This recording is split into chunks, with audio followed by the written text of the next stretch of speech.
Hello guys, welcome to spot. So as usual இந்த வீடியோவில் நம்ம ரொம்பவே யூஸ்ஃபுல்லான ஒரு ஸ்ட்ரெச்சர் பார்க்க போகிறோம். ஓகே, ஸோ வாங்க வீடியோக்குள்ளே போகலாம்.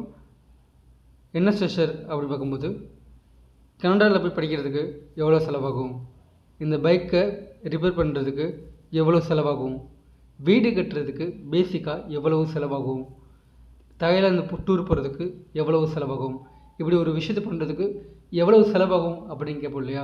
ஸோ அதுக்கு யூஸ் பண்ணுறது தான் என்னென்னு பார்த்தீங்கன்னா, how much would it cost, how much would it cost. Okay, இப்போ இதோட எக்ஸாம்பிள்ஸ் பார்க்கலாம். கனடாவில் போய் படிக்கிறதுக்கு எவ்வளவு செலவாகும், கனடாவில் போய் படிக்கிறதுக்கு எவ்வளவு செலவாகும்.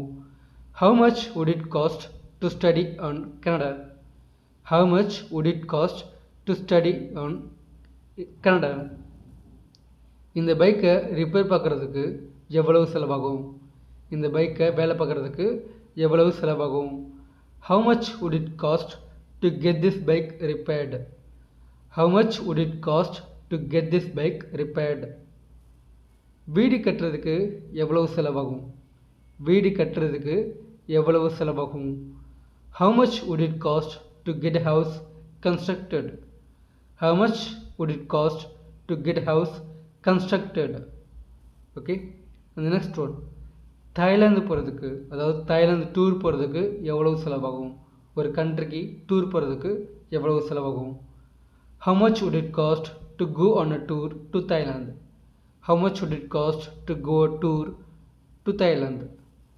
2 கிராமில் மோதிரம் வாங்குறதுக்கு எவ்வளவு செலவாகும், 2 கிராமில் இப்போ நான் மோதிரம் வாங்க போகிறேன்னா அதுக்கு எவ்வளவு செலவாகும் உனக்கு தெரியுமா அப்படி கேட்போம். அதுக்கு how much would it cost to buy 2 grams ring, how much would it cost to buy 2 grams ring. and the next one, so that's it guys. இப்போ உங்களுக்கு ஒரு எக்ஸாம்பிள் கொஸ்டின் கொடுக்க போகிறேன், நீங்கள் இதை ட்ரான்ஸ்லேட் பண்ணி கீழே கமெண்ட் பாக்ஸில் கமெண்ட் பண்ணுங்கள். என்னென்னு பார்த்தீங்கன்னா, ராயல் என்ஃபீல்டு பைக் வாங்குறதுக்கு எவ்வளோ செலவாகும், ராயல் என்ஃபீல்டு பைக் வாங்குறதுக்கு எவ்வளவு செலவாகும். ஸோ இதை நீங்கள் ட்ரான்ஸ்லேட் பண்ணி கீழே கமெண்ட் பாக்ஸில் கமெண்ட் பண்ணுங்கள். அண்ட் தென் இந்த வீடியோ பிடிச்சிருந்துச்சுன்னா மறக்காம லைக் பண்ணி ஷேர் பண்ணுங்கள். தேங்க்யூ.